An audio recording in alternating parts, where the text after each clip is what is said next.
사람 사이에 말이 있다. 파트 5. 말 비워내기. 몇 주 전 지인의 상가집에서 교수님 두 분을 배웠다. 한 분은 삶에 대한 좋은 말씀을 해주셨고, 또 다른 분은 우리의 일상과 근황을 물으셨다. 좋은 말씀 앞에서 제자들은 두 손을 모은 채 고개를 끄덕거렸고, 친숙한 질문 앞에서 자연스럽게 자신의 이야기를 쏟아냈다. 나는 두 분을 바라보면서 문득 말을 비워내는 것에 대해 생각해 보았다. 침묵의 기술이라는 책에 이런 문장이 있다. 나이 든 사람들은 무엇보다도 너무 많은 말을 해서 듣는 이를 피곤하게 하는 것부터 피해야 한다. 늙어가면서 자기도 모르게 저지르는 잘못 중에는 말하기를 지나치게 밝히는 것도 포함된다. 중략. 젊은 사람들 앞일수록 조심성을 잃지 말아야 하며 그 조심성은 존중의 수준으로까지 격상될 필요가 있다. 나이 든 사람의 입에서 나온 과격하거나 불경스러운 말 한마디는 반듯한 사고를 갖춘 젊은이의 빈축을 살 뿐이다. 즉, 사람은 나이가 들수록 말을 욕심내게 된다는 뜻이다. 인격이 훌륭한 사람들도 넘치는 말을 조절하지 못해 그 진가를 묻힐 때가 있다. 그 흐름을 바꾸려면 인내와 수양의 시간이 필요하다. 우리 책에서는 침묵보다 나은 말이 있을 때만 입을 열라고 조언하는데 그것은 결국 말에 대한 욕심을 내려놓아야 한다는 뜻이기도 하다. 그리고 사실 그것이야말로 가장 높은 경지의 말하기 기술이다. 적절한 순간에 침묵하고 경청하고 질문하는 것이야말로 가장 세련된 말하기 기술인 셈이다. 말이 업인 사람들은 말을 잘하면 유리하다. 그러나 모든 사람들이 말을 대단히 잘할 필요는 없다. 오히려 내가 쏟아내는 말들이 제대로 숙성되어 있는지 점검해 보는 게 더 중요하다. 가까운 누군가를 지켜내기에 충분한 말인지 돌아봐야 한다. 나이 들수록 나의 말 그릇이 제대로 깊어지고 있는지 적당히 채워지고 비워지고 있는지 가늠할 수 있어야 한다. 해를 넘길 때마다 나이와 주름살을 확인하듯 자신의 말그릇도 들여다볼 수 있어야 한다. 말에 책임을 진다는 것. 이 책은 왜 우리는 나이 들어서도 성숙한 대화를 하지 못할까에 대한 물음에서 시작되었다. 마흔을 넘기면 자신의 얼굴에 책임을 져야 한다는 말이 있다. 사람의 인격이 표정 안에 고스란히 새겨지기 때문이다. 말도 그렇다. 경험이 많아지고 삶의 연륜이 더해질수록 말에 책임을 져야 한다. 세상에는 몰라서 하는 말이 있고 알면서도 하는 말이 있다. 그리고 나이가 들수록 몰랐다며 피해갈 수 있는 기회는 점점 사라진다. 어른이 되어 간다는 무게감에는 말에 대한 책임감도 포함되어 있다. 모든 대화에는 각자의 짊어져야 할 책임이 있다. 어쩔 수 없이 주고받는 대화에서도 그 몫은 여전하다. 아래의 상황을 살펴보자. 이것은 우리가 흔히 말하는 실패한 대화의 한 예다. 대화를 주고받는 목적은 사라지고 서로의 마음은 멀어져 버렸다. 선배와 후배의 대화. 지난번에 말한 보고서 준비됐어? 네, 아직 안 됐는데요. 내가 몇 번 말했니? 기한 지켜야 한다고 했잖아. 죄송해요. 말씀드리려고 했는데 자리에 안 계셔서. 그리고 지금 그걸 말이라고 하니? 엄마와 자녀의 대화. 너 방 치웠니? 아직. 방이 그게 뭐야? 그래서 공부가 되겠어? 제가 알아서 할게요. 알아서 하는 애가 그래? 쾅. 자, 위 상황들에서 어떤 사람이 잘못이 더 큰지, 누가 이 실패한 대화의 책임을 더 짊어져야 하는지 생각해보자. 미리 준비하지 못하고 변명만 늘어놓는 후배, 먼저 챙기지 못하고 윽박지르기만 한 선배. 부모 자녀와의 대화도 살펴보자. 방 청소를 안 한 것에 공부 문제까지 들먹이며 잔소리하는 엄마. 엄마의 말을 퉁명스럽게 받아쳐버린 아이. 사실상 실패한 대화는 그 대화에 참여한 모든 사람에게 그 원인이 있다. 즉, 앞의 상황에서라면 선배와 후배, 엄마와 자녀가 공동 책임자다. 대화는 돌고 도는 순환관계다. 한 사람이 다른 한 사람에게 일방적으로 영향을 미치는 직선관계가 아니다. 그럼에도 불구하고 우리는 이런 상황에서 자신의 책임을 찾으려고 하기보다 상대방에게 잘못을 돌리기 바쁘다. 심리학에서는 이것을 대화의 연속성, 마침표의 원리로 설명한다. 순환적인 인간관계 속에서 원인과 결과는 맞물려 있기 마련인데 사람들은 문제의 원인이 상대방에게 있다고 원망하면서 자신에게 유리한 방향으로 마침표를 찍는다. 이를테면 선배는 후배가 미리미리 준비하지 않았으니 싫은 소리를 할 수밖에 없다고 생각하고 후배는 도와주지 않으면서 책임만 지우니 일이 될 리 없다고 원망한다. 엄마는 공부하는 태도가 저 모양이니 될 리가 없다고 하고 아이는 엄마가 사사건건 간섭하니 집중될 리 없다고 대항한다. 자신의 위치에서 나름의 이유를 만들어 절반의 책임까지 피하려 한다. 우리나라 도로교통법에는 교통정리가 없는 교차로에서의 양보 운전 조항이라는 것이 있다.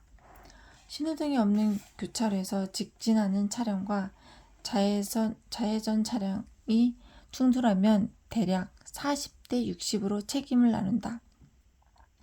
직진하는 차량은 가고 있는 길을 간 것뿐이고 좌회전 차량이 조심하지 않는 것이라고 억울해할지도 모른다. 하지만 법은 양보의 책임이 각자에게 있다고 말한다. 가까운 관계에서 주고받는 대화도 신호등 없는 교차로와 같다. 잠깐 멈추라는 빨간불도 조심해달라는 노란불도 없기 때문에 서로가 무심하게 선을 넘는다. 그래놓고 내가 너한테 어떻게 했는데 이렇게 나오냐며 화를 내거나 너는 어째서 말을 그렇게밖에 못하냐며 상대를 향해 손가락질을 한다. 이때 반복되는 충돌을 피하고 싶다면 어렵지만 쟤 때문이야 라는 마음을 내려놓고 내가 책임져야 할 몫에 대해 생각해 봐야 한다. 어른의 대화란 정리가 되지 않는 상황에서도 양보하면서 선을 지키는 것. 설령 사고가 나더라도 절반의 책임에서 물러나지 않는 것을 말한다. 스스로 책임질 마음 없이 상대방에게만 책임을 지우려고 하면 대화는 점점 소모전이 되고 관계는 악화된다. 책임감은 리스폰스 플러스 어빌리티의 조합으로 탄생한 말이다. 즉, 반응할 수 있는 능력이라는 뜻이다. 말에 책임을 진다는 것도 관계에서 내가 무엇을 더 할 수 있고 덜 해야 하는지를 판단하고 실행할 수 있다는 의미다. 뭐뭐 때문에 라며 원망하고 비난하는 것은 어린아이도 할 수 있다. 미숙한 아이일수록 다 너 때문이야 라고 말을 자주 쓴다. 힘들고 곤란한 일을 받아들일 힘이 아직 없기 때문에 가장 가까운 사람에게 잘못을 떠넘기는 것이다. 그리고 이것은 말에 책임감을 느끼지 못하는 사람들이 선택하는 가장 본능적이고 쉬운 기술이기도 하다. 하지만 그들에게도 대화 내용을 녹음해서 들려주거나 주변에서 받은 피드백을 들려주거나 제가 이렇게 말했군요. 그래서 상대방이 그런 반응을 보였네요. 맞아요. 저부터 변화해야겠어요. 라고 받아들이는 경우가 있다. 말의 변화는 바로 그때부터 시작된다. 자신을 바라보고 절반의 책임을 받아들일 때 비로소 대화 능력이 바뀌기 시작한다. 그 과정이 선행되지 않은 채 말 기술만 배우면 말투가 달라졌다 해도 어색하게 느껴질 뿐이다. 정신분석학자 에리 프롬은 사랑의 기술이라는 자신의 책에서 사랑에 대해 현대인이 지니고 있는 몇 가지 태도에 의문을 제기했는데 특히 다음 두 가지 주장이 인상적이다. 대부분의 사람들은 사랑의 문제를 사랑할 줄 아는 능력의 문제가 아니라 오히려 사랑받는 문제라고 생각한다. 내가 상대방을 얼마나 사랑하고 있는 사람인가에 관심을 두기보다는 어떻게 하면 사랑을 받을 수 있을까에 집중한다. 또한 사랑하는 것을 이러한 능력의 문제가 아니라 대상의 문제로 가정한다. 즉, 사랑에 실패했을 때 마땅한 상대가 아니었거나 꼭 맞는 사람이 아니었다고 말할 뿐 자신의 사랑하는 능력이 부족해서라고 설명하지 않는다. 에리 프롬은 사랑이란 사랑하는 능력을 키우는 것에 관한 것이고 그것은 대상의 조건에 따라 달라지는 문제가 아니라고 말한다. 사랑할 수 있는 능력이 충분한 사람은 더 많은 사람들에게 사랑을 줄 수 있다. 그래서 그는 사랑의 기술인가 기술을 익힌다고 해서 그것이 사람이 사랑하는 능력을 키워줄 것인가 와 같은 의문을 끊임없이 표한다. 나는 이러한 현상이 우리의 말에도 똑같이 작용하고 있다고 믿는다. 대부분의 사람들은 대화를 상대방을 이해하는 차원이 아니라 내가 이해받기 위한 문제로 생각한다. 내가 누군가의 이야기에 얼마나 귀 기울이고는 사람인지 상대방의 진가를 발견하기 위해 무엇을 해야 하는지 생각하기보다는 어떻게 나한테 그런 말을 할 수 있어? 어떻게 그 마음을 그렇게 몰라줄 수 있어? 에 집중한다. 상대방이 그때 어떤 말을 했고 그 말이 내 기분을 어떻게 상하게 했는지에만 집중한다. 게다가 사람들은 대화의 능력의 문제가 아니라 대상의 문제로 간주한다. 상대방이 유난히 까다로운 사람이고 사이코적인 기질이 다분해서 말이 안 통하는 것이라고 믿는다. 그러나 대화는 대상의 문제가 아니라 능력의 문제다. 내가 넉넉한 말그릇을 지녔다면 대화하기 어려운 상대를 만나도 대화를 지속할 수 있다. 대화 능력을 가진 사람은 실제로 다양한 유형의 사람들과 소통할 수 있다. 대화 능력이 있는 사람은 조금 더 높은 차원에서 관계를 바라본다.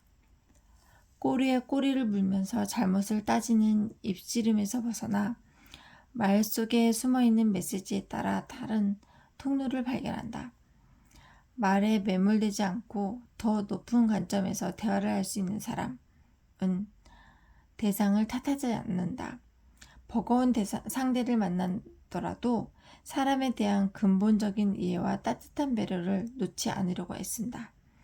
이해받으려 하기 전에 이해하기 위한 도구로서 말을 사용하는 것, 그리고 상대방의 인성과 성격을 탓하기 전에 자신이 그것을 담아낼 수 있는 그릇이 되는가를 돌아보는 것. 말의 수준이 높다는 것은 아마도 이 두 가지 법칙을 이해하고 있다는 뜻일 것이다. 나와 연결되기. 한 가지 능력을 키우기 위해서는 그것에 대한 지식을 쌓고 적절한 기술을 배우고 태도를 정비하는 종합적인 훈련이 필요하다. 그러나 안타깝게도 우리는 말의 기술에는 귀를 쫑긋 세우면서 말을 향한 태도에는 조금 무관심하다. 태도를 정비하는 일은 시간이 필요하고 번거롭고 골치 아프기 때문이다. 하지만 이것을 건드리지 않고 손쉽고 가벼운 기술만 익힌다면 결국 언젠가는 예전의 말하기 습관으로 되돌아가게 될 것이다. 말을 향한 태도를 다듬는 것은 마음의 작동하는 원리, 생각이 흘러가는 구조, 말을 타고 전해지는 너와 나의 심리적 기제에 관해 아는 것이다. 그리고 그 과정에서 가장 먼저 보듬고 이해할 사람은 바로 자기 자신이다. 말과 사람에 대한 태도를 정비하는 작업은 자기 성찰과 자기 수용에서 시작되어야 한다. 사람들과 연결되려면 일단 나 자신과 연결되어 있어야 한다. 흔들리지 않는 대화 능력을 갖추려면 먼저 자신의 내면과 이야기를 나눠야 한다. 나에 대한 다양한 증거들을 이해하고 숨기지 않고 받아들이는 과정을 거쳐야 한다.